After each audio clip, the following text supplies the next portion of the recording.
Fui a visitar a mi hija después del accidente y por casualidad escuché a mi yerno decir: «Ahora eres una carga, vete de aquí».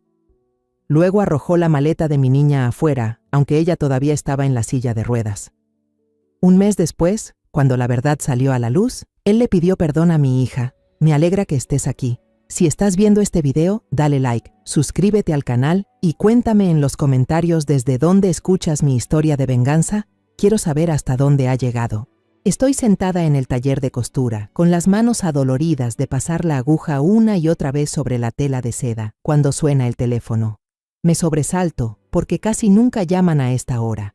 En la pantalla aparece el número del hospital, y el corazón se me encoge. La voz de la enfermera al otro lado es suave, pero apurada. «Señora Ana, Isabela ya fue dada de alta, pero nadie ha venido a buscarla».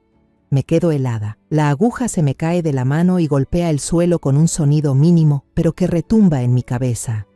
¿Nadie fue por ella? ¿Dónde está Raúl, mi yerno? Dejo la tela a medio coser, agarro el bolso viejo y corro hacia la calle para tomar el primer autobús al hospital. En el camino, llamo a Raúl una y otra vez. El teléfono suena largo, pero nadie contesta. Aprieto con fuerza el celular viejo, sintiendo cómo la inquietud me sube como una ola. Raúl, el hombre en quien confié a mi hija, ¿dónde está ahora? ¿Tan ocupado está que no puede recoger a su esposa después de tantos meses en el hospital? Miro por la ventana. Las calles conocidas del pueblo pasan una tras otra, pero todo se ve gris. Al llegar al hospital, casi corro hacia el área de recuperación. Una enfermera joven me guía hasta la habitación de Isabela. Cuando la puerta se abre, la veo sentada en una silla de ruedas, más delgada, con la mirada vacía puesta en la ventana. Su cabello largo y brillante ahora está seco, recogido en un moño descuidado. Me arrodillo frente a ella y tomo sus manos. Están frías, sin vida.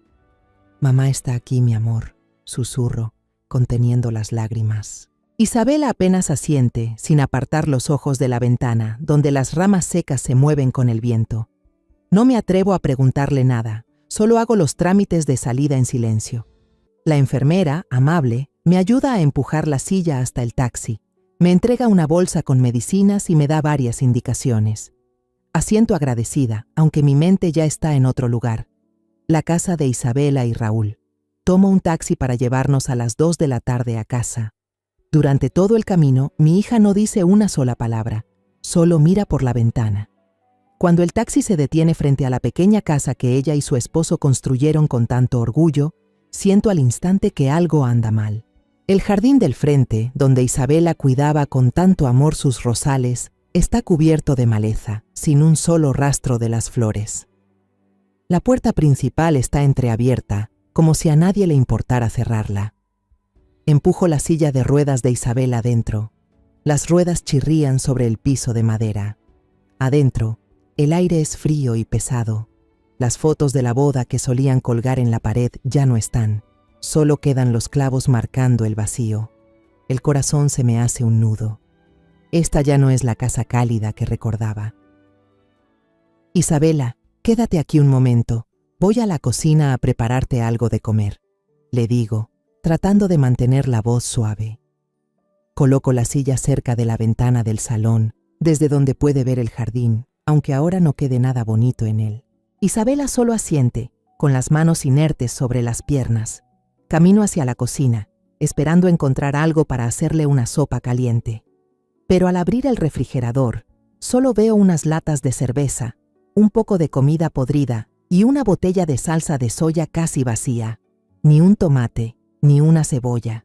Me quedo quieta, con la mano en la puerta del refrigerador, y una sensación de impotencia me invade. ¿Qué hizo Raúl con esta casa?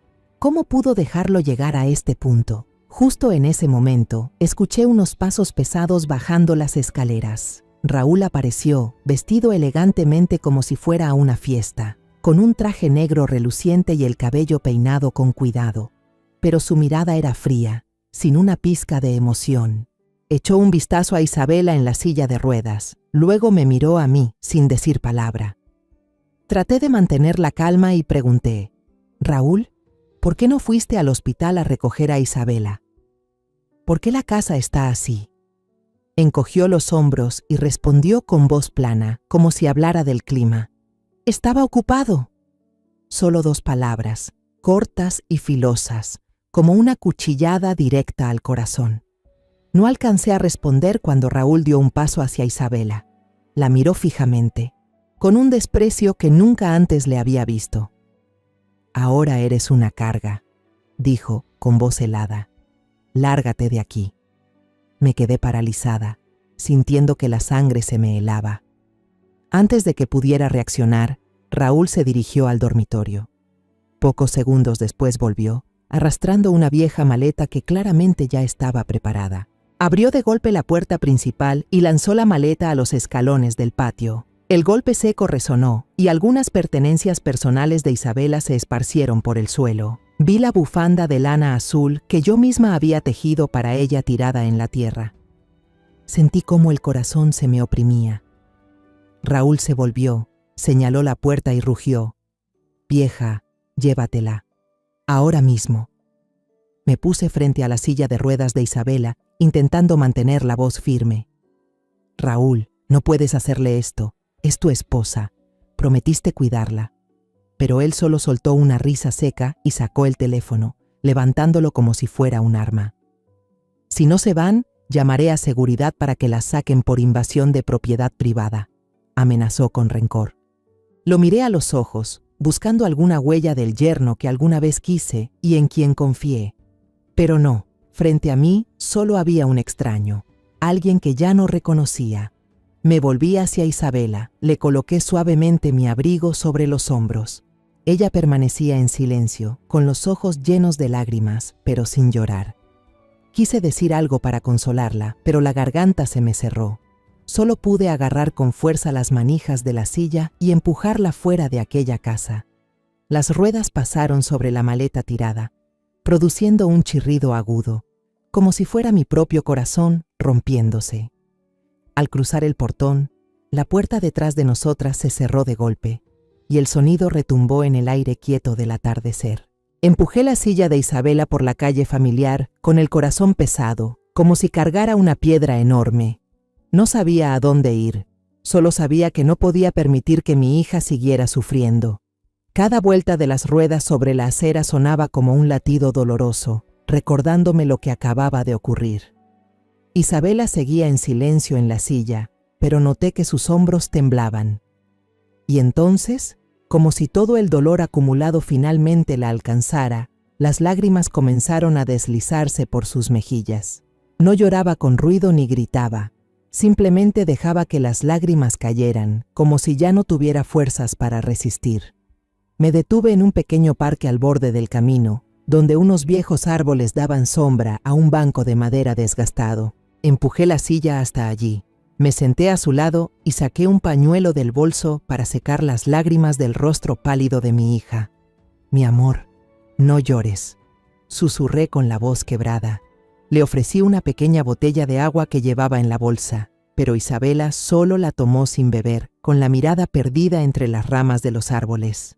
Miré a mi hija y sentí un nudo en el pecho. Isabela había sido una chica radiante, siempre sonriente, siempre trayendo luz a cualquier lugar al que llegara. Aún recuerdo su boda con total claridad.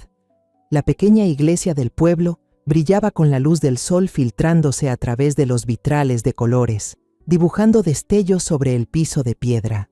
Isabela estaba deslumbrante con su vestido blanco, un vestido que yo misma había modificado durante noches enteras, bordando en cada puntada todo mi amor y esperanza. Raúl estaba a su lado, tomándola de la mano, con una mirada llena de amor. Durante la fiesta, él se puso de pie frente a todos, su voz firme y segura. «Prometo ser los pies de Isabela cuando esté cansada, sus manos cuando se sienta débil. Cuidaré de ella por el resto de mi vida». Aquellas palabras hicieron que todos aplaudieran, y yo, sentada en la primera fila, lloré de felicidad. Creí de verdad que había entregado a mi hija a un buen hombre, alguien que la protegería para siempre. Ahora, esas promesas no eran más que una burla amarga, una cruel broma del destino. Tomé la mano de Isabela, estaba helada, sin vida. «Mamá», susurró con voz débil, «¿qué hice mal para que él me trate así? Su pregunta fue como otra puñalada en mi corazón. Solo pude apretar su mano con fuerza y decirle: «No hiciste nada mal, Isabela. Mamá está aquí, siempre estará aquí». Ella me miró con una mezcla de confusión y dolor, como si buscara una respuesta que ni ella misma entendía. Después de un largo silencio, respiré hondo, tratando de mantener la calma. «Vámonos a casa, hija», dije con una seguridad que no sentía. Isabela levantó la mirada, todavía perdida. «¿Casa?», preguntó, como si esa palabra ya no tuviera sentido para ella. Asentí con una sonrisa forzada. «La casa de mamá, el viejo taller de costura de la familia, es el único lugar que sigue siendo nuestro hogar». Sabía que allí, en esa casita humilde, podría protegerla, darle un refugio donde sanar las heridas que Raúl había dejado. Llamé a un taxi especial, de esos con espacio suficiente para una silla de ruedas. El conductor, un hombre de mediana edad muy amable, me ayudó a subir a Isabela y se interesó por su salud. Mientras el coche avanzaba, Isabela apoyó la cabeza en mi hombro y cerró los ojos, agotada. Al verla dormida, no pude evitar recordar cuando era niña. Corría por el taller, jugando con los carretes de hilo de colores, riéndose a carcajadas cuando tiraba al suelo una caja llena de agujas. «Mamá, cuando sea grande voy a hacer el vestido de novia más bonito del mundo», decía mientras se envolvía en un trozo de tela como si fuera un velo. Yo reía, le acariciaba el cabello y pensaba que su vida siempre estaría llena de alegría. Ahora, al verla dormir en mi hombro, solo deseaba que pudiera recuperar aunque fuera un poco de aquella luz de antes. El taxi se detuvo frente al taller cuando ya había oscurecido. La pequeña casa se escondía al final de la calle. El candado chirrió cuando lo abrí. Adentro, el olor a polvo y madera vieja me envolvió. Pero para mí era el olor de la seguridad, de los días duros pero cálidos. Con esfuerzo empujé la silla de Isabela por las escaleras.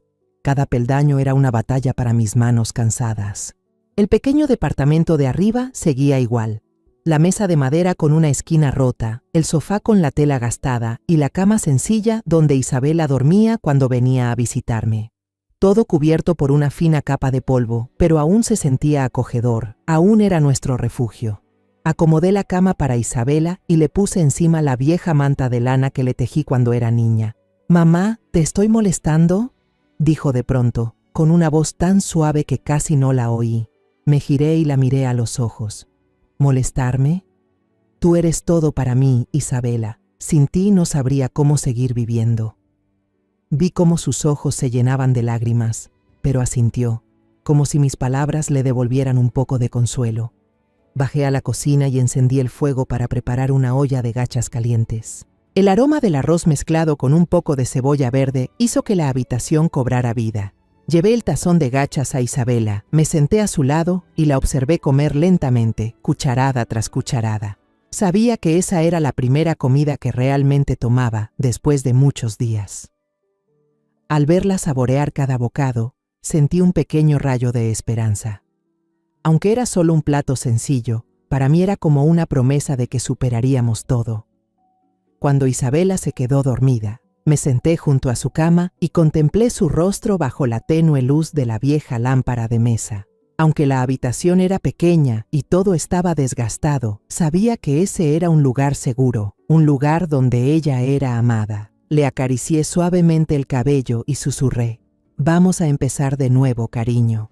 Te lo prometo, volveremos a encontrar la felicidad».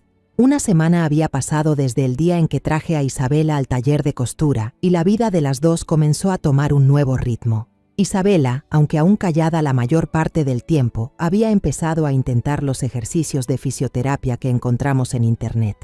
Cada pequeño movimiento suyo, una pierna que se doblaba con esfuerzo, una mano que se aferraba al apoyabrazos de la silla de ruedas, era un acto de valentía inmenso. Yo me quedaba cerca, fingiendo estar ocupada con unos carretes de hilo, pero en realidad era para ocultar las lágrimas silenciosas que me brotaban al verla luchar con su propio cuerpo. Una tarde, mientras los rayos dorados del sol se colaban por la ventana, estaba arrodillada junto a Isabela, ayudándola a estirar la pierna según las instrucciones del viejo teléfono. Unos golpes rápidos en la puerta del taller abajo me sobresaltaron. Voy a ver quién es. Tú sigue practicando, le dije, tratando de mantener la voz tranquila para no preocuparla. Me limpié las manos en el delantal y bajé por las escaleras de madera que crujían. Al abrir la puerta, vi al señor Gustavo, el dueño del único taller mecánico del barrio, con una pequeña canasta de frutas en la mano. Llevaba su habitual camisa gastada, una sonrisa amable, pero en sus ojos se notaba la inquietud. Gustavo había sido amigo cercano de mi esposo cuando él vivía. Era quien solía cargar a Isabela sobre sus hombros y reía a carcajadas cuando ella se manchaba la cara con grasa del taller. «Señora Ana, vine a visitar a usted y a su hija», dijo, con un tono algo vacilante, extendiéndome la canasta. «Gracias, pase por favor», respondí, forzando una sonrisa aunque el corazón me pesaba. Lo conduje a la pequeña habitación detrás del taller, donde había una mesa de madera vieja y algunas sillas. Preparé una tetera. El suave aroma de menta llenó el aire, pero entre nosotros aún flotaba una tensión. Gustavo preguntó por la salud de Isabela, si comía bien, si podía dormir. Le respondí una a una, pero su mirada vagaba, como si buscara la manera de decir algo difícil. «Isabela está esforzándose mucho», dije con voz baja. «Es más fuerte de lo que imaginé, pero todavía no ha vuelto a ser la misma de antes». Después de un momento de silencio, Gustavo carraspeó y dejó la taza sobre la mesa. «Señora Ana, tengo algo que decirle», empezó con un tono más grave. «El otro día, la comisaría del barrio me pidió revisar las cámaras de seguridad por un robo de bolso que ocurrió frente al taller. Tuve que revisar grabaciones de varias semanas atrás para encontrar el momento exacto, y entonces vi algo por casualidad». Mi corazón empezó a latir con fuerza, presintiendo algo malo. «¿Qué cosa, señor Gustavo?», pregunté, tratando de mantenerme serena, aunque mis manos ya temblaban. Él respiró hondo, como si necesitara reunir valor. «Es la grabación de la mañana en que Isabela tuvo el accidente», dijo despacio. «Recuerdo que ese día vino al taller a recoger el coche, así que revisé el video para asegurarme. Pero antes de que Isabela llegara, unas horas antes, Raúl apareció. Sentí que la sangre se me helaba. ¿Raúl? ¿Qué había hecho?». El señor Gustavo continuó. Su voz se volvió más grave, llena de preocupación. Le dijo a uno de mis empleados que venía a recoger unas cosas que su esposa había olvidado en el coche. Como era un cliente habitual, el chico no sospechó nada y lo dejó entrar al taller sin problema. Pero la cámara grabó que Raúl no estaba recogiendo nada. Se agachó bajo el coche, en la rueda delantera del lado del conductor, y usó una herramienta pequeña para hacer algo. Lo hizo muy rápido, en menos de 1 minuto. Luego cerró el coche y se fue, como si nada hubiera pasado. Me quedé allí, con las manos aferradas al borde de la mesa, sintiendo que el mundo entero se derrumbaba. «¿Y después?», susurré, con la voz temblorosa. El señor Gustavo me miró con compasión. 2 horas después, Isabela llegó. Saludó a todos con alegría, subió al coche y se fue manejando. Y ya sabe lo demás, el accidente en la pendiente al final del pueblo. Cerré los ojos, intentando contener el dolor que me quemaba el pecho. Aquel accidente le había arrebatado las piernas a mi hija, le había robado la luz de los ojos. El señor Gustavo dejó una pequeña memoria USB sobre la mesa, su voz ronca. «Hice una copia aquí. No soy policía, señora Ana, pero siento que algo no está bien. Raúl no parecía estar reparando el coche». Con la mano temblorosa toqué la memoria USB, como si fuera algo que pudiera quemarme. «Gracias, Gustavo», dije apenas en un hilo de voz. Él asintió, se levantó y me dio una palmada suave en el hombro antes de irse. «Si necesita algo, cuente conmigo», dijo, y salió, dejándome sola con la memoria y una tormenta en el alma. Subí con la USB en la mano, los pasos pesados como si cargara el peso del mundo. Isabela estaba sentada en su silla de ruedas, mirando por la ventana donde la luz del sol se filtraba entre las ramas. Me senté a su lado, tratando de mantener la voz serena. «Isabela, hija mía», comencé. ¿Recuerdas esa mañana? Cuando fuiste sola al taller a buscar el coche, Isabela se volvió hacia mí, con los ojos llenos de lágrimas, como si aquel recuerdo aún doliera demasiado. Asintió, la voz entrecortada. Esa mañana Raúl llamó. Dijo que tenía una urgencia en la empresa, que no podía volver. Me pidió que fuera al taller a recoger el coche, que debía llevarlo a casa de la abuela y que él llegaría después. Su voz sonaba tan apurada, mamá. Le tomé la mano. Un escalofrío recorrió mi espalda. Las palabras de Isabela encajaban como la última pieza de un rompecabezas que confirmaba el miedo más terrible. Esa noche, cuando Isabela ya dormía, me quedé sola en el rincón del cuarto, frente al viejo portátil que casi nunca usaba. Con las manos temblorosas, conecté la memoria USB, a punto de dejarla caer. La pantalla se iluminó y apareció la imagen borrosa de la cámara de seguridad. Reconocí enseguida la figura de Raúl, la manera en que caminaba con confianza, como si nadie pudiera sospechar de él. Le dijo algo al empleado. Esperó a que se diera la vuelta. Luego se agachó bajo el coche, herramienta en mano, moviéndose con precisión. Miró alrededor, comprobó que nadie lo veía. Se incorporó, cerró el coche y se fue. Solo un minuto, pero ese minuto cambió para siempre la vida de mi hija. Vi el video una y otra vez. Cada segundo era como una cuchillada directa al corazón. Ya no había dudas. Esto no fue un accidente. Era un plan meticulosamente calculado, una trampa para acabar con la vida de Isabela. Apreté con fuerza la memoria USB.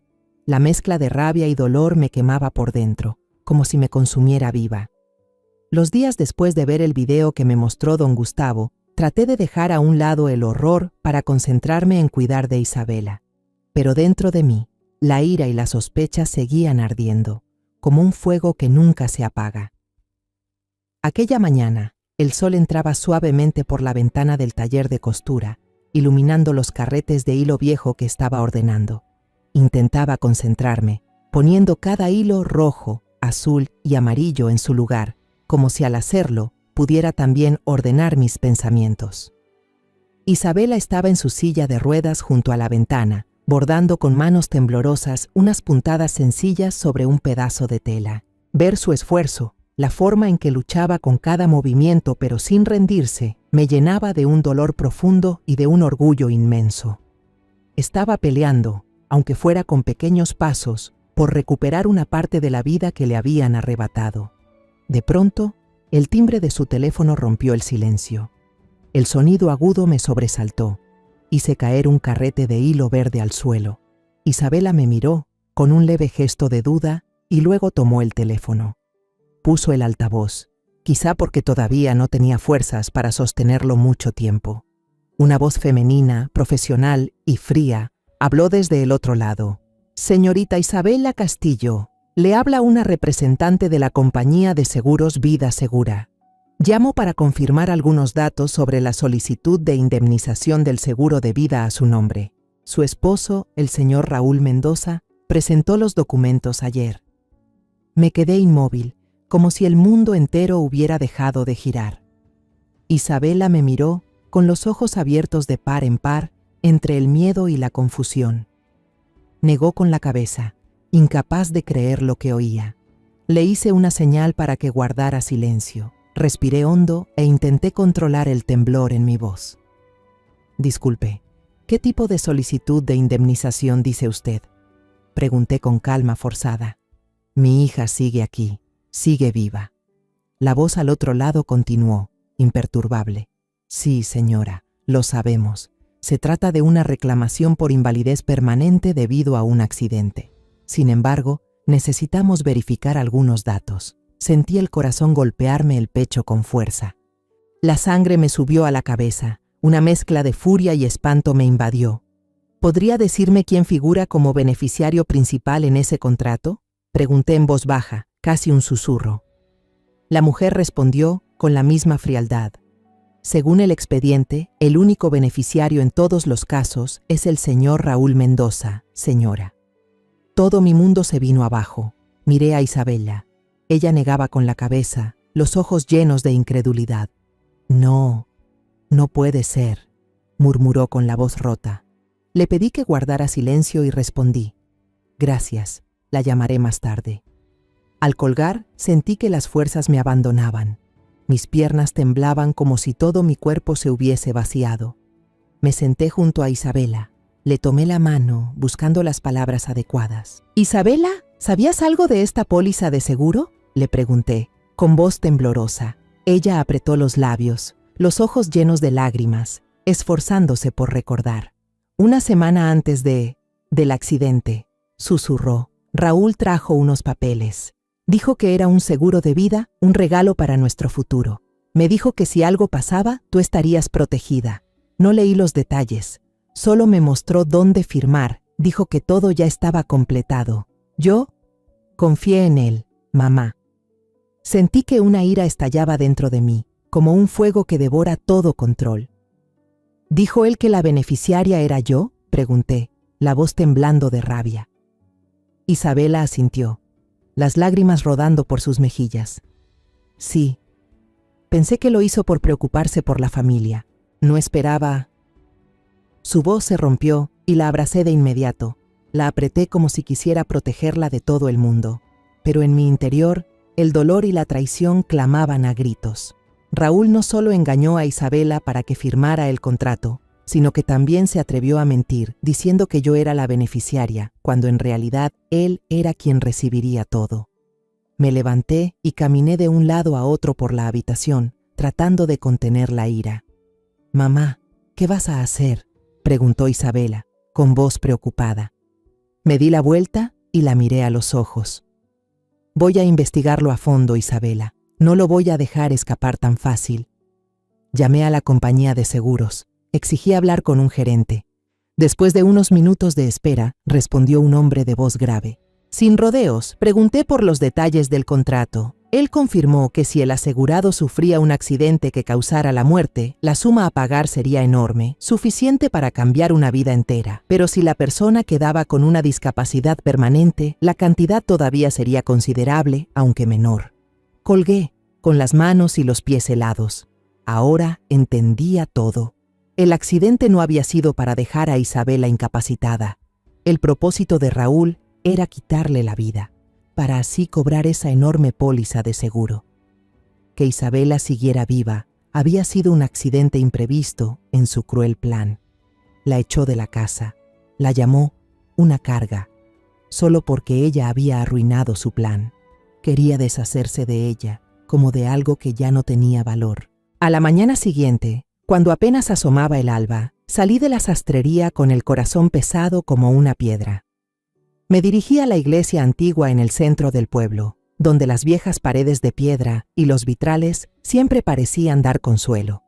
Quería ver a Padre Esteban, el cura mayor de sonrisa amable, que había bautizado a Isabela cuando era bebé, y que también ofició la boda de ella con Raúl. Él era la única persona que sentía que podía escuchar sin juzgar, que podía ayudarme a encontrar luz en la oscuridad que me rodeaba. La iglesia estaba en silencio, solo se oían los pájaros en el pequeño jardín exterior. Entré al confesionario. Me senté en la rígida banca de madera, con la rejilla separándome de Padre Esteban. No había ido a confesar, sino a descargar el peso que oprimía mi alma. Conté todo. Desde el día en que Raúl echó a Isabela de la casa, la llamó una carga, hasta el video del taller de Gustavo, donde lo vi saboteando el auto de mi hija. Hablé de la llamada de la compañía de seguros, de la póliza de vida que Raúl había engañado a Isabela para que firmara, del cruel plan suyo para quitarle la vida por la suma gigantesca. No oculté tampoco los pensamientos oscuros que me asaltaban, las veces en que quise hacer pagar a Raúl con mis propias manos, que quisiera que sintiera el dolor que le había causado a mi hija. Las lágrimas corrían por mi rostro, mi voz temblaba, pero no me detuve. Tenía que decirlo. Necesitaba que alguien comprendiera la tormenta que rugía dentro de mí. Padre Esteban escuchó sin interrumpirme. Solo se oía su respiración suave detrás de la rejilla. Cuando terminé de hablar, guardó silencio un momento y luego su voz resonó, profunda y pausada. «Ana, tu dolor es legítimo. Ninguna madre podría soportar ver a su hija ser tratada así. Pero no dejes que el odio te guíe. El odio te consumirá antes de alcanzar a tu enemigo. Deja que la justicia haga ese trabajo. La justicia es un fuego que purifica, mientras que el odio solo deja cenizas. Sus palabras fueron como agua fresca cayendo sobre mi mente encendida. Me quedé ahí, con las manos apretando el borde del vestido, sintiendo cómo una parte de mi rabia se desvanecía, dejando espacio a una nueva claridad. Él continuó con voz suave pero firme. Eres una madre fuerte, Ana. Usa esa fuerza para proteger a Isabela, para recuperar la justicia, no destruyéndote a ti misma, sino dejando que la verdad hable por ustedes. Salí de la iglesia con pasos más ligeros, como si una parte del peso se hubiera levantado de mis hombros. Las palabras del padre Esteban no borraron el dolor, pero me mostraron con claridad el camino que debía seguir. No podía dejar que la ira me guiara, ni convertirme en alguien como Raúl, cruel y egoísta. Tenía que luchar por Isabela, pero hacerlo de la manera correcta, para que ella no solo obtuviera justicia, sino también viera en su madre a una mujer fuerte y valiente. Al llegar al taller de costura, vi a Isabela sentada en su silla de ruedas, bordando una pequeña flor en un trozo de tela. Levantó la vista al oírme entrar. Sus ojos aún mostraban algo de confusión, pero brillaban más que días atrás. Me senté a su lado y tomé su mano. Isabela, tengo algo que decirte. Comencé con voz suave, pero firme. Sé que lo que enfrentamos es muy difícil, pero quiero que hagamos lo correcto. No vamos a vengarnos de Raúl a su manera. Vamos a usar la verdad, la ley, para que pague por lo que hizo. ¿Estás de acuerdo conmigo? Isabela me miró con lágrimas en los ojos y luego asintió. Confío en ti, mamá, susurró con voz temblorosa, pero llena de determinación. Solo quiero que todo esto termine, mamá.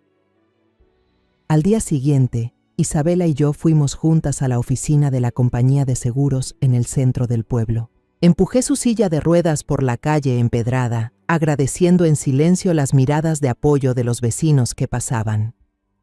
Todos habían escuchado lo sucedido con Isabela, y aunque no dijeran nada, sabía que estaban de nuestro lado. En la oficina pedí hablar directamente con el jefe del departamento legal, y mi voz sonó más firme de lo que esperaba. Tengo pruebas del fraude cometido por Raúl Mendoza. Quiero ver todos los documentos relacionados con la póliza de seguro de mi hija. En la sala de reuniones, fría y blanca, con olor a papel viejo, un hombre de mediana edad vestido con traje nos entregó el expediente que Raúl había presentado. Pasé las páginas una a una, con las manos temblorosas. No solo había solicitado una indemnización por la discapacidad permanente de Isabela, sino que también adjuntó un informe médico falsificado que decía que mi hija estaba en coma profundo, con mal pronóstico y posibilidad de vida vegetativa permanente. Esas palabras fueron como cuchillos clavándose en mi corazón. Isabela, sentada a mi lado, apretó los labios intentando contener las lágrimas. Le tomé la mano con fuerza, compartiendo ese dolor, dándonos valor la una a la otra. El jefe de departamento señaló una cadena de correos electrónicos entre Raúl y el empleado de la aseguradora. En uno de ellos, cuando le preguntaron por qué necesitaba el dinero con tanta urgencia, él escribió: para cubrir los gastos del hospital y prepararme para los tratamientos más costosos en el extranjero. Haré todo lo posible por salvar a mi esposa. Esa mentira descarada me hizo querer gritar. Se atrevía a fingir ser un esposo desesperado, cuando en realidad él mismo había llevado a Isabela a esa situación. Isabela apartó la mirada, los hombros le temblaban, pero no lloró. «Mamá, ¿cómo puede decir algo así?», susurró con la voz quebrada. No respondí, solo le apreté la mano, jurando en silencio que lo haría pagar por cada palabra falsa. Salimos de la oficina, con las copias impresas de esos correos fraudulentos apretadas en mi mano. Sabía que el video del taller y los documentos del seguro aún no eran suficientes para derribar a alguien tan astuto como Raúl. Buscaría la manera de negarlo todo, de inventar historias que lo cubrieran.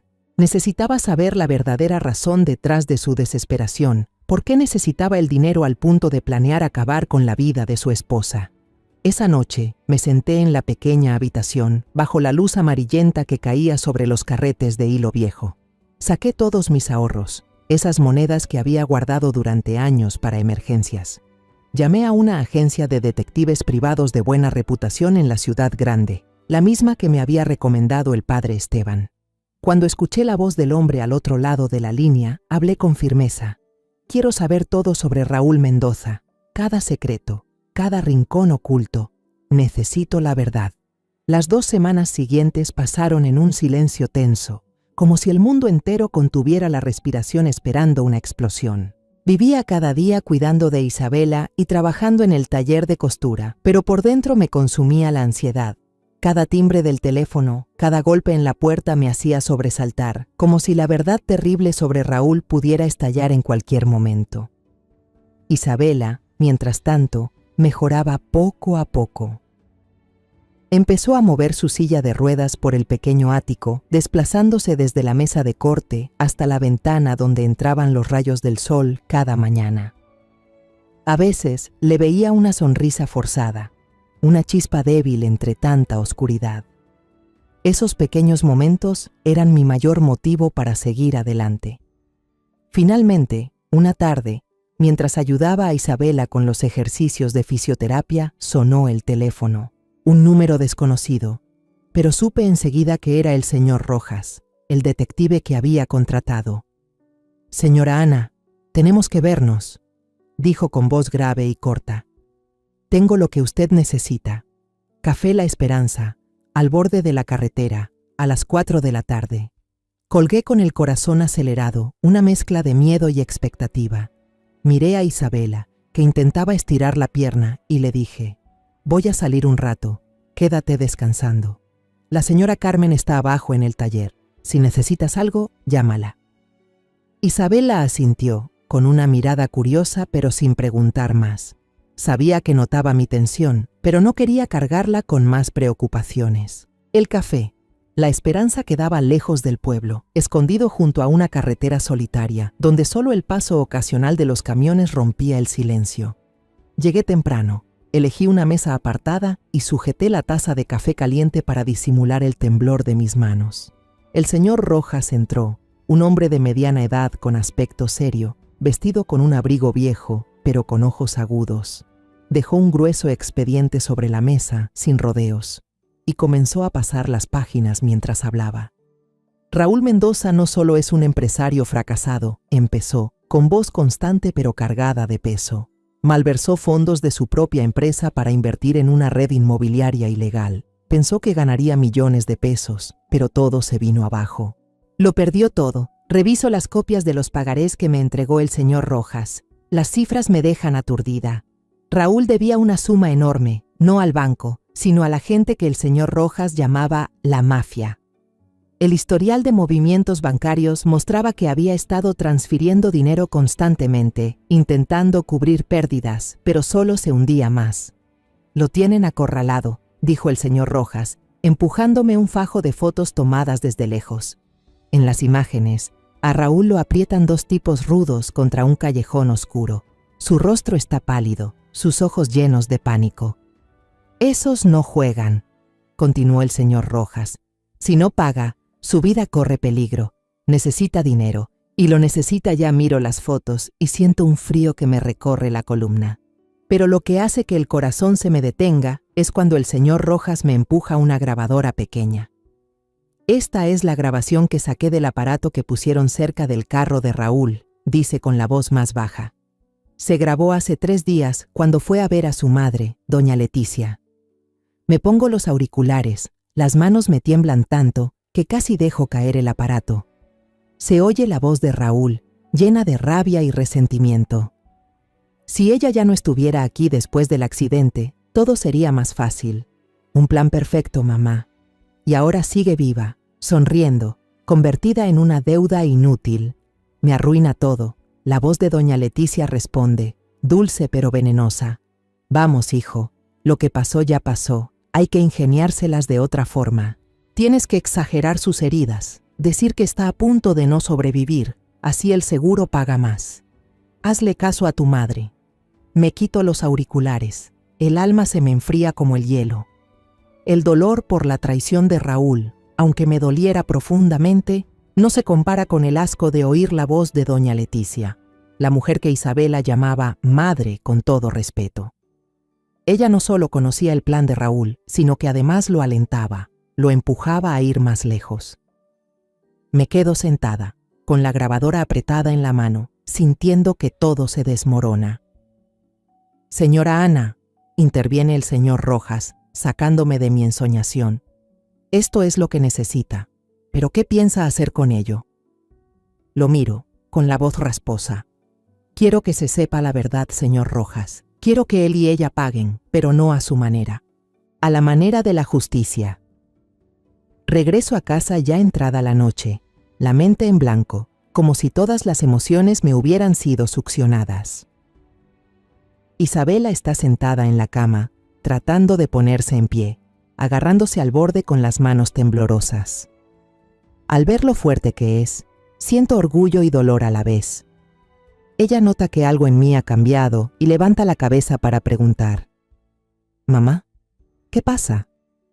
Me siento junto a ella, tomo su mano, noto el calor débil de sus dedos delgados. «Isabela, encontré más de la verdad», digo, con voz firme pese al caos interior.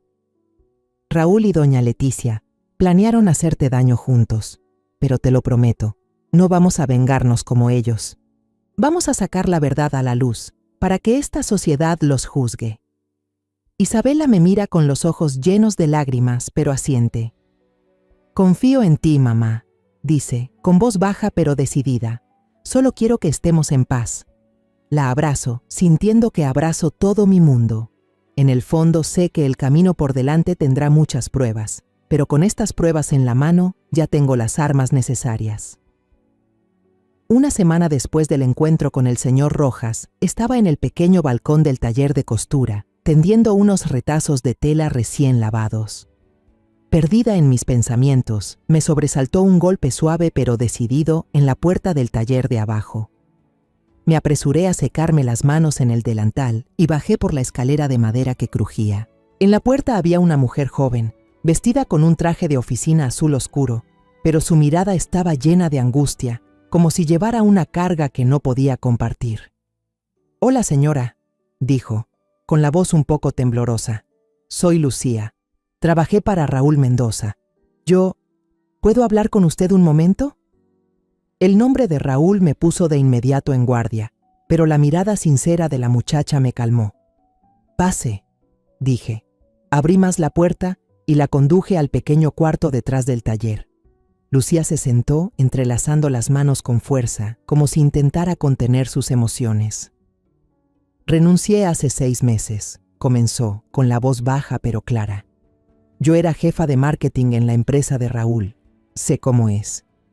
Titubeó, me miró como queriendo asegurarse de que no la iba a echar. Asentí, indicándole que siguiera. Lucía contó que aún mantenía contacto con algunos excompañeros y que, últimamente, se comentaba sobre el trágico accidente de Isabela y luego el rumor de que los dos se habían separado de repente. «Me sentí intranquila», dijo, con los ojos mostrando dolor. «No pude quedarme al margen cuando supe lo que Raúl había hecho. Necesitaba decírselo a usted. La invité a subir al altillo para ver a Isabela.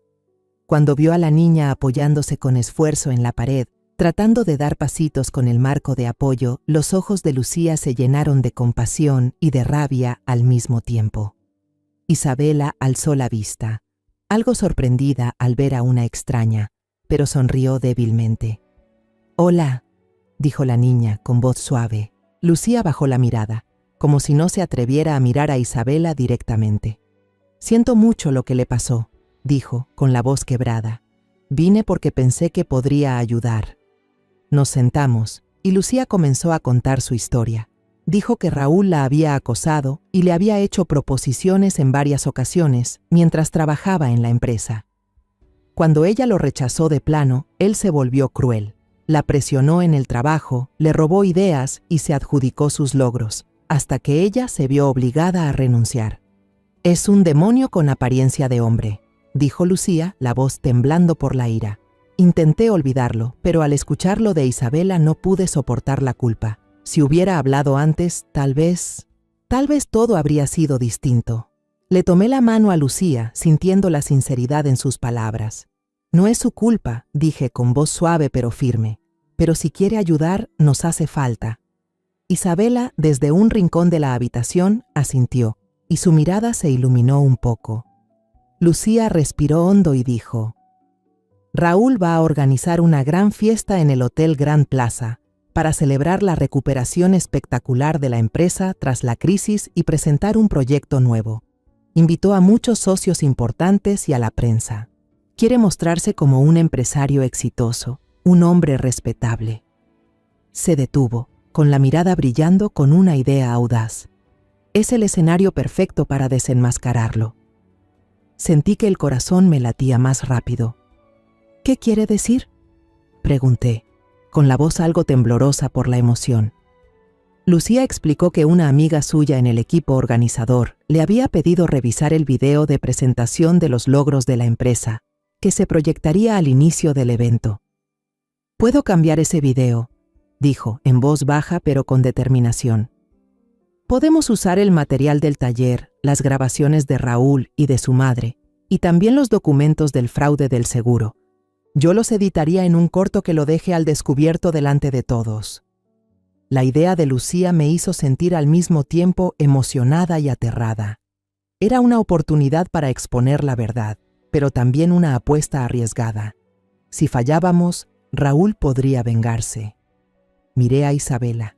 La niña escuchaba atentamente, con las manos aferradas al borde de su vestido. «Mamá, quiero hacerlo», dijo con voz suave pero firme. «Quiero que todos sepan la verdad. No quiero seguir viviendo con miedo». Sus palabras me dieron fuerza. «De acuerdo, Lucía», le dije mirándola a los ojos. «Lo haremos, pero debemos hacerlo con mucho cuidado. Durante toda la semana, Isabela, Lucía y yo trabajamos en secreto». Lucía traía su laptop al taller de costura y editaba el video con una precisión impresionante. Elegimos los fragmentos más claros de las cámaras de seguridad y añadimos subtítulos que explicaban las acciones de Raúl. La grabación de su conversación con doña Leticia se integró al video, cada palabra venenosa, sonando como una puñalada.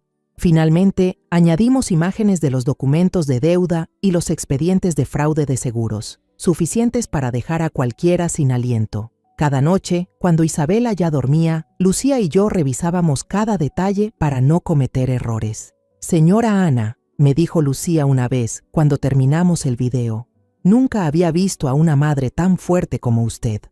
Sonreí, pero en mi interior solo pensaba en Isabela, mi única fuente de fuerza. La noche de la fiesta, Isabela y yo nos quedamos en casa, siguiendo la transmisión en vivo que Lucía nos envió. Mi corazón latía con fuerza. Apretaba la mano de Isabela con tanto miedo que temía hacerle daño. La celebración comenzó en el gran salón del Hotel Grand Plaza, con luces brillantes y música suave. Raúl subió al escenario, elegante con su traje caro, hablando con voz segura sobre la resiliencia y la ética empresarial.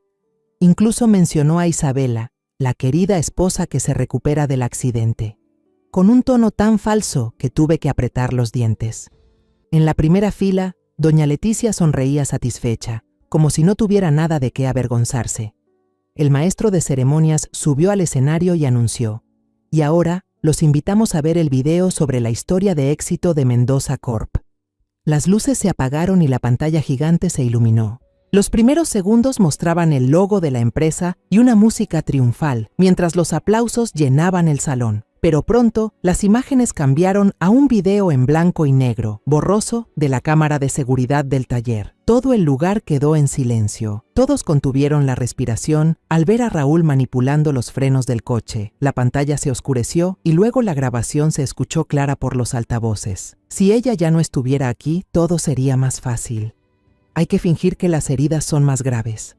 Finalmente, aparecieron en pantalla los documentos de las deudas con los prestamistas y los expedientes de fraude de seguros. Los gritos y murmullos de horror llenaron la sala. Los periodistas apuntaron sus cámaras hacia Raúl. Los flashes destellaban sin parar. Él se quedó inmóvil unos segundos, pálido, y luego, como un animal acorralado, corrió hacia la mesa, tomó una botella de vino y la estrelló contra la pantalla. «¡Deténganlo! ¿Quién hizo esto?», gritó, su voz quebrada por el pánico. En la primera fila, doña Leticia cayó en su asiento, desmayada. El salón se volvió un caos. Gritos, llamados a los guardias, el sonido incesante de las cámaras.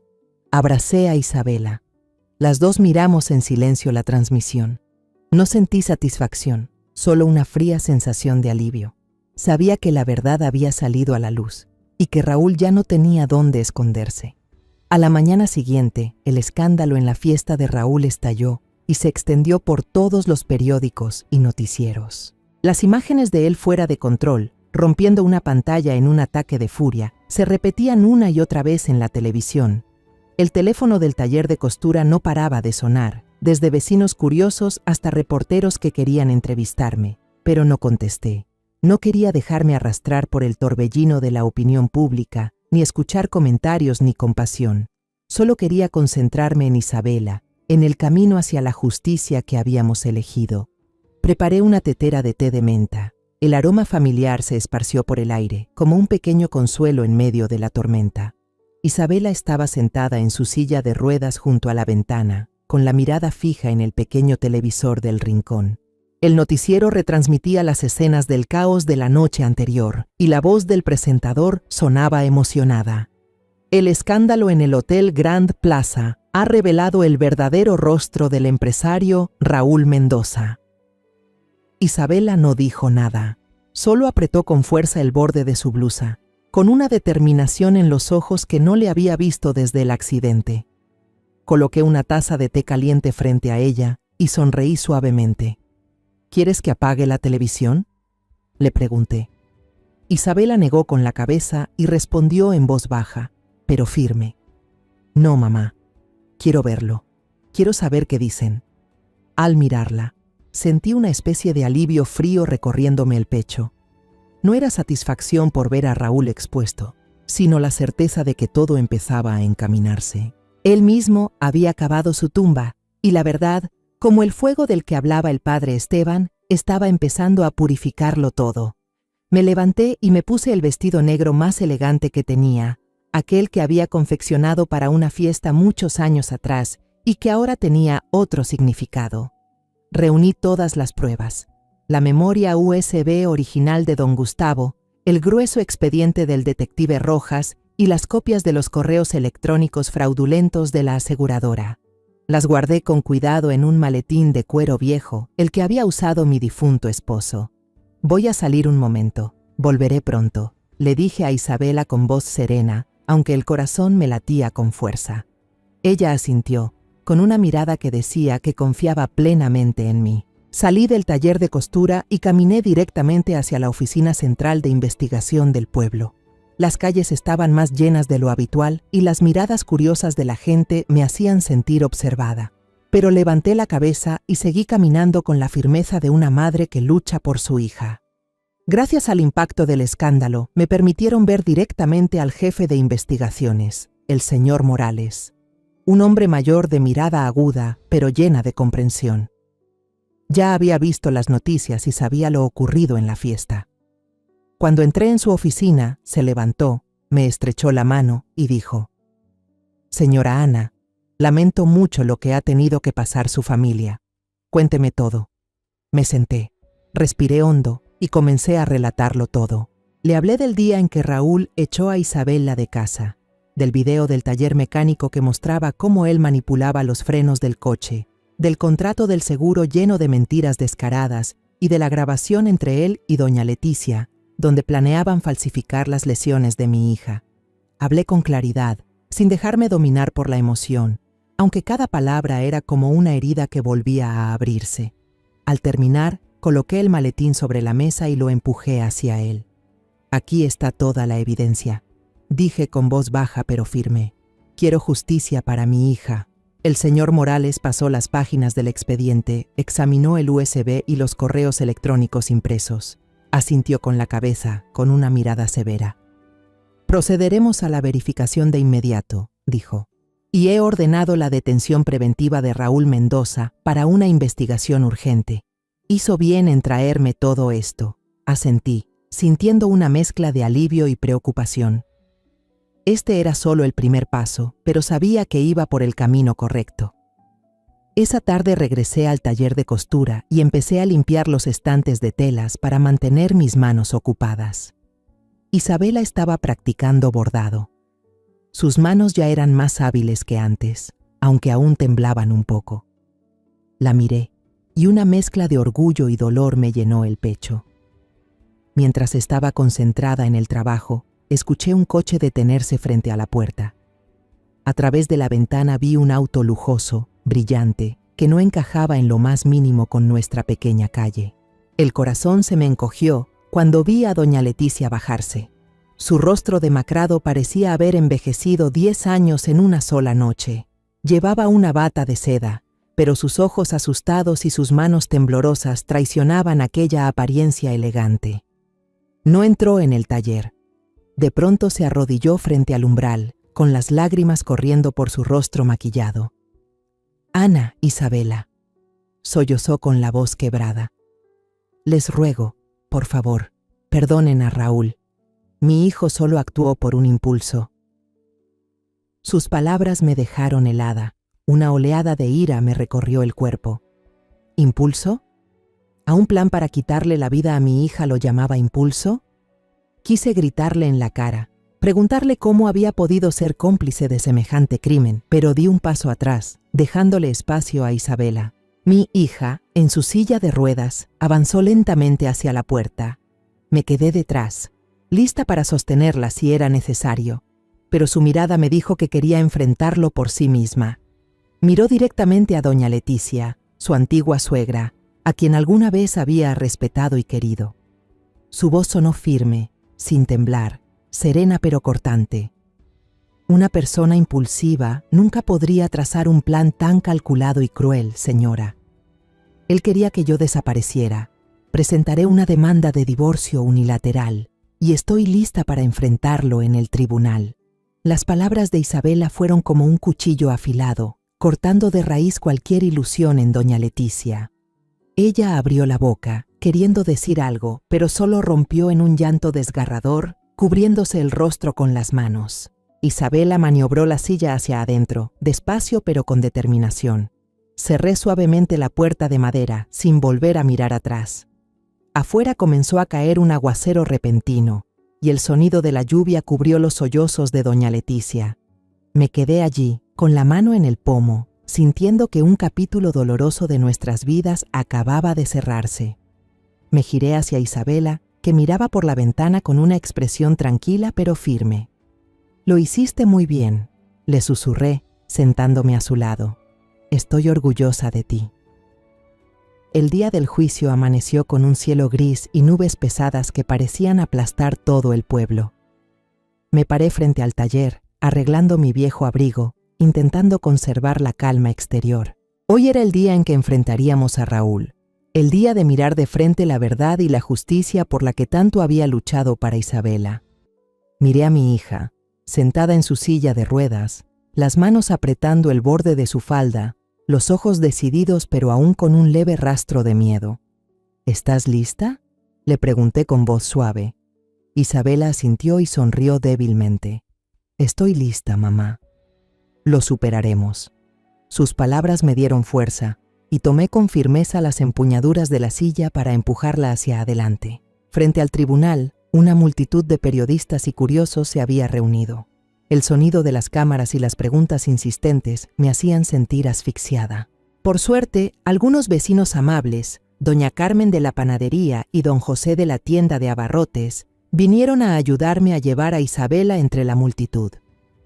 Empujaron su silla de ruedas por las escaleras sin decir mucho, solo me dieron unas palmaditas en el hombro, como queriendo darme ánimo. Asentí agradecida, con el corazón lleno de emoción.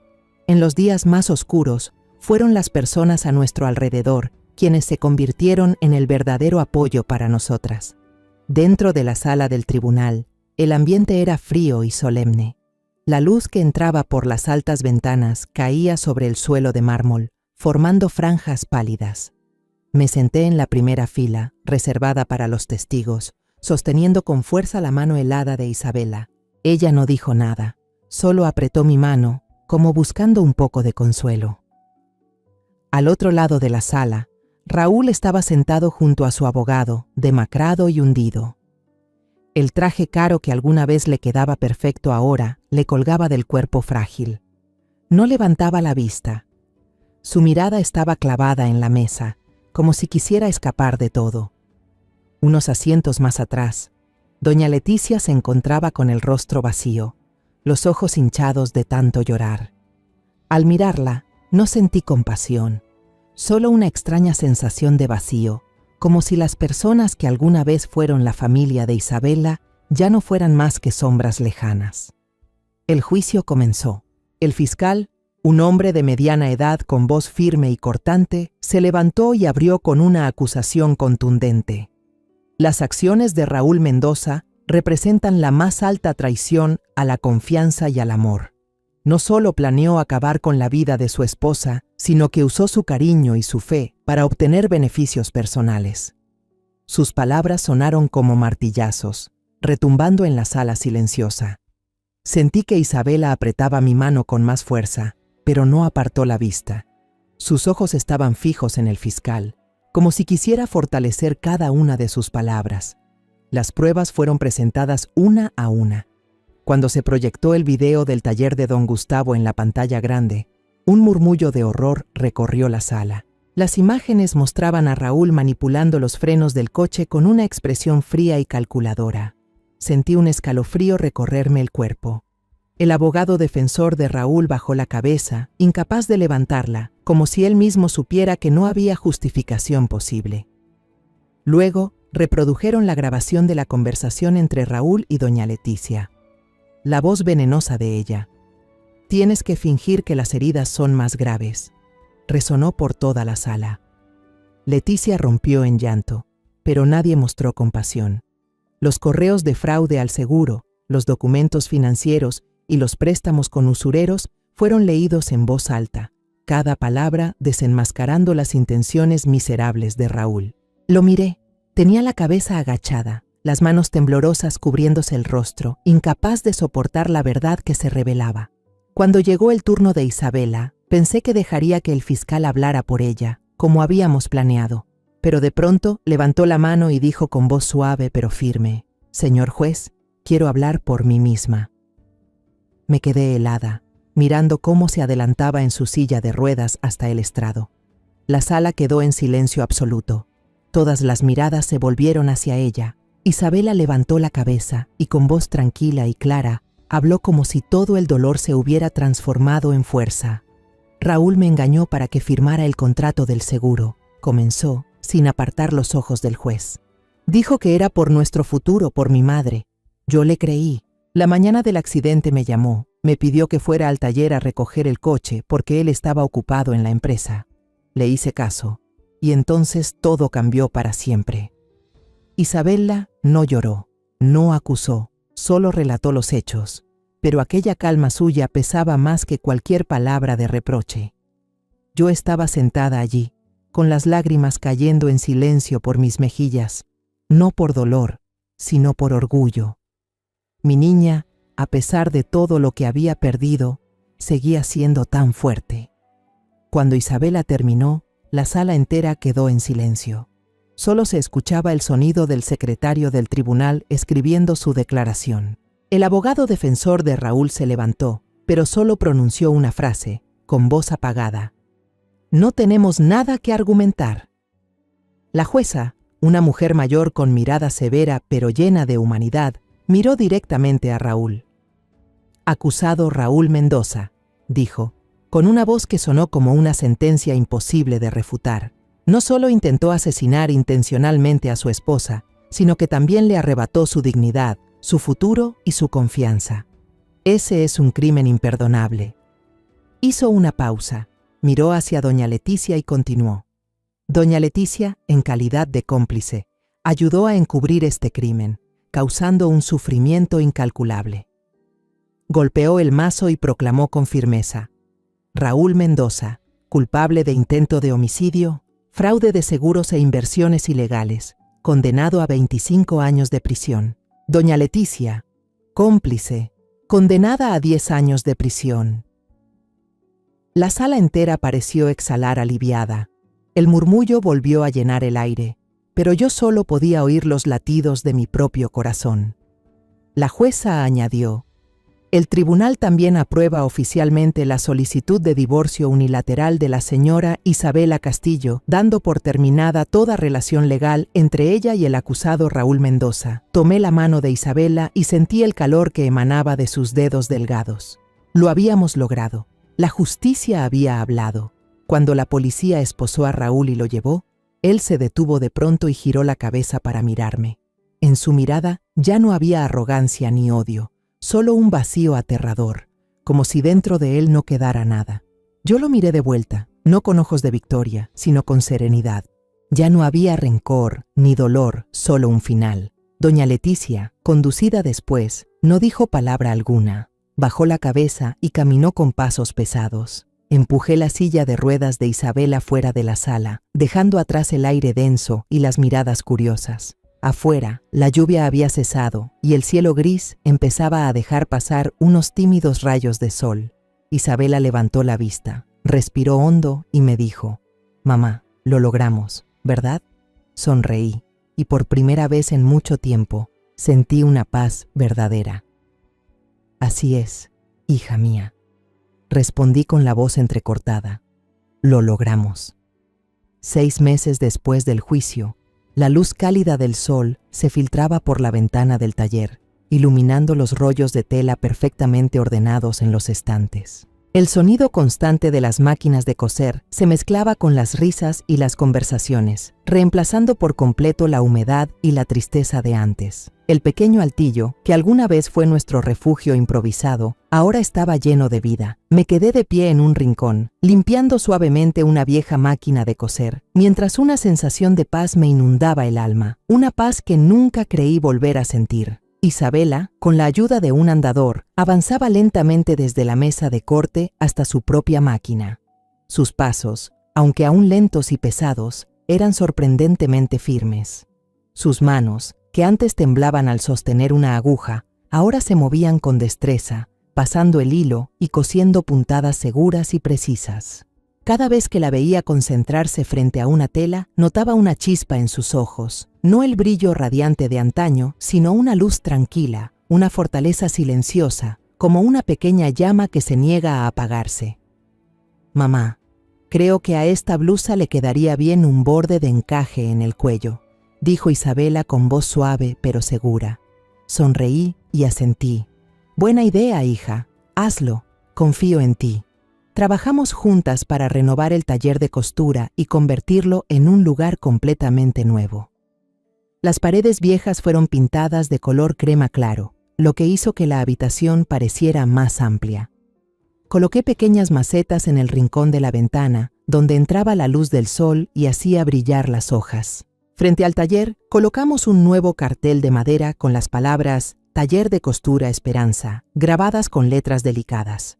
Ese nombre no fue una idea al azar. Era una promesa entre Isabela y yo de que no permitiríamos que el pasado oscuro definiera nuestro futuro. Cada puntada, cada hilo en este taller lleva una historia de sanación y renacimiento. La buena noticia corrió rápido. Nuestra historia, después del juicio, se extendió por todo el pueblo y más allá. Los artículos de los periódicos, los reportajes de televisión y los murmullos en el vecindario convirtieron a mi hija y a mí en un símbolo de fortaleza. Pero lo que más me conmovió no fueron los elogios, sino las mujeres que comenzaron a llegar al taller. No venían solo a aprender un oficio, sino a encontrar un lugar seguro, un sitio donde sanar sus propias heridas. Margarita, una madre soltera con la tristeza siempre reflejada en sus ojos, había huido de casa tras sufrir años de maltrato.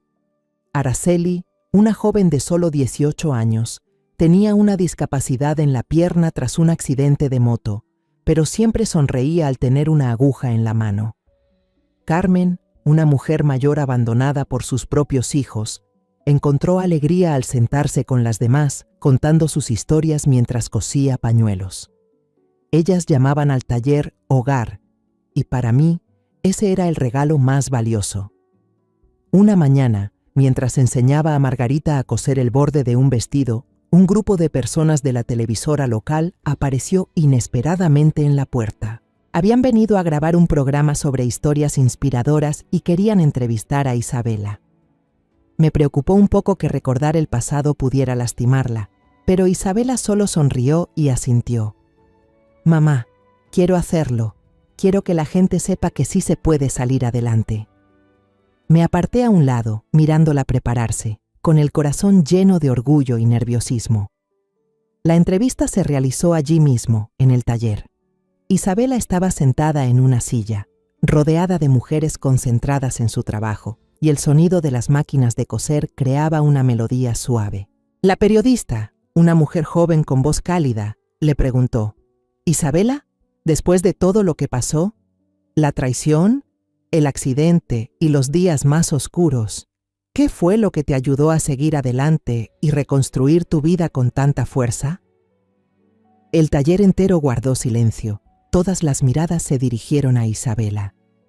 Ella miró por la ventana, donde la luz del sol bailaba sobre los hilos de colores, y sonrió, una sonrisa sincera, tranquila, como si todo el dolor se hubiera disuelto. «Me di cuenta», dijo con voz firme y llena de vida, «de que hay tormentas que no llegan para destruirnos, sino para limpiar el camino. Nos enseñan a reconstruir nuestra vida, más fuerte y con más sentido. Tengo a mi madre, a mis nuevas amigas aquí, y a mí misma. Eso es suficiente». Las palabras de Isabela fueron como una brisa suave que recorrió toda la sala. Margarita se secó las lágrimas, Araceli sonrió radiante y Carmen aplaudió, riendo. «Esa es nuestra chica».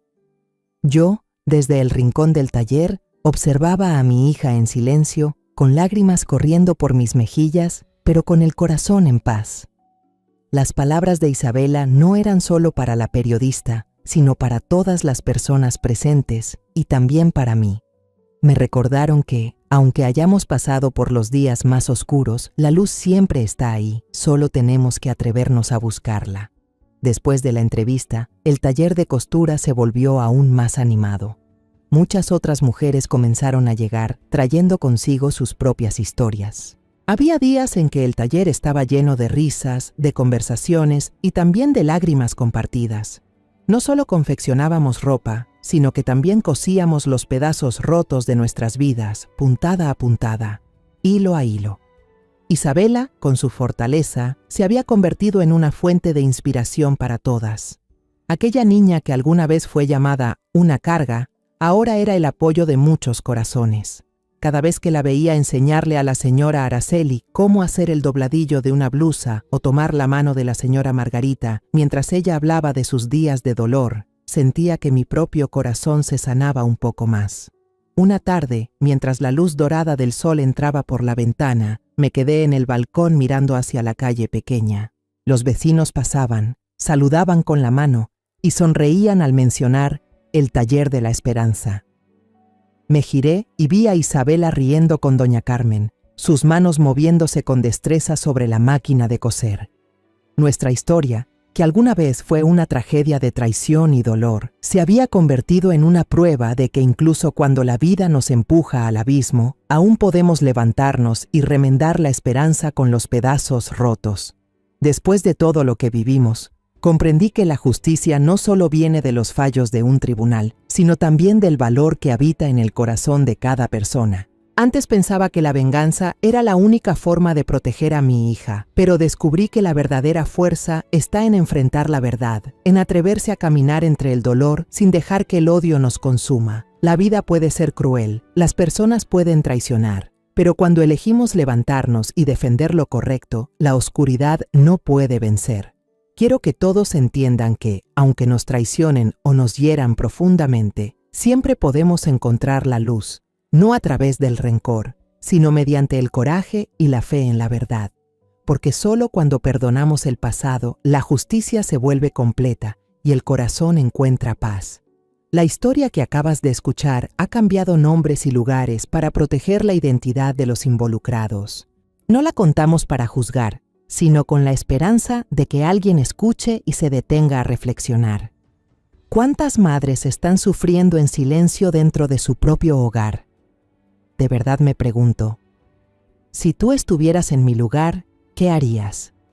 ¿Elegirías callar para mantener la paz o te atreverías a enfrentarlo todo para recuperar tu voz? Quiero conocer tu opinión, porque cada historia puede convertirse en una vela que ilumine el camino de otro. Dios siempre bendice, y estoy segura de que el valor nos llevará a días mejores. Ahora, en la pantalla final dejaré 2 de las historias más queridas del canal. Estoy segura de que te sorprenderán. Gracias por quedarte conmigo hasta este momento.